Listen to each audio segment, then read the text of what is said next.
one day, life will wake you up with a kick.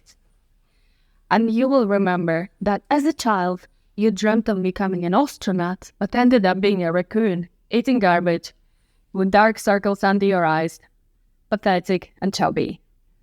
Now you attend all the trainings, chasing after all their parents' successes, where they explain you the simple things, how cats say meow and dogs say woof, while you do everything unwillingly. How much money do you have in your bank account?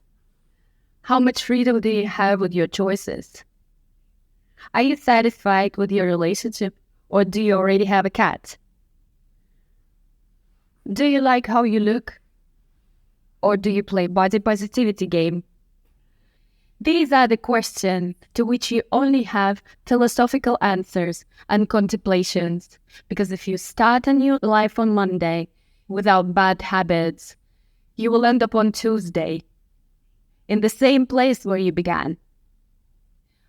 All the secrets and knowledge on this little globe are already understood and known. The only thing left is to take action. But most won't do anything because suffering is more convenient and honorable.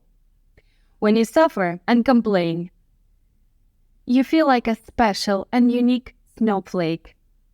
Everyone owes you. Some uncles up there, the ones who should think about you day and night because you studied well, got a diploma, never came late to work, didn't steal staples, and brought your own bag to the supermarket.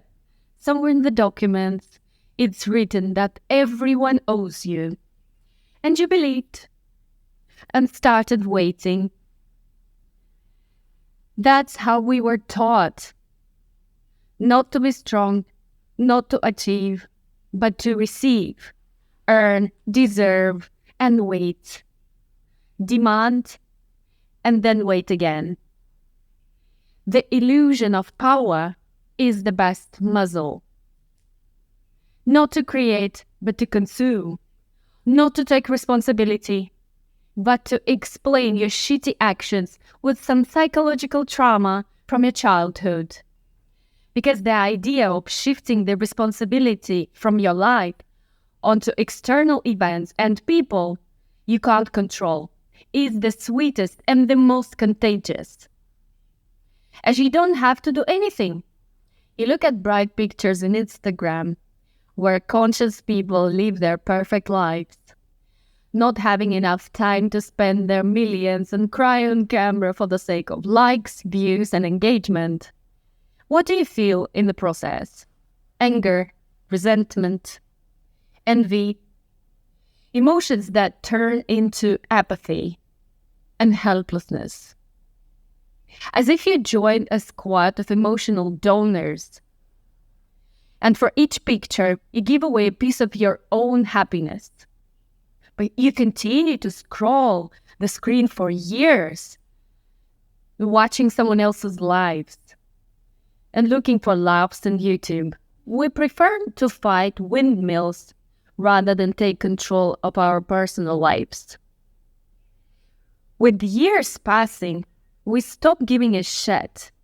As long as we are left alone and allowed to make it to the cemetery without making any creativity and effort. Even if you think that you're developing yourself, in fact, you're simply moving from one toilet to another, just with more colorful design and one extra broom.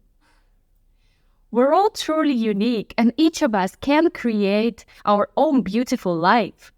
But it's hard to be brave when you're just a little shit who expresses their opinion and complains about their life in the comments to the people who doesn't give a shit about you. There's no point of waiting and asking and demanding. The point is to develop your own superpowers, even the simplest: financial ability and intention. Intention is the ability to break through barriers of various strength and thickness to reach your goal. The weaker your intention, the weaker your strength. and resourcefulness.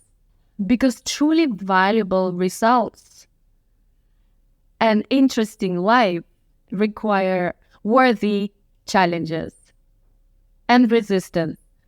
If all you're capable of is breaking through the layer of toilet paper, and the prizes you will receive will be shitty.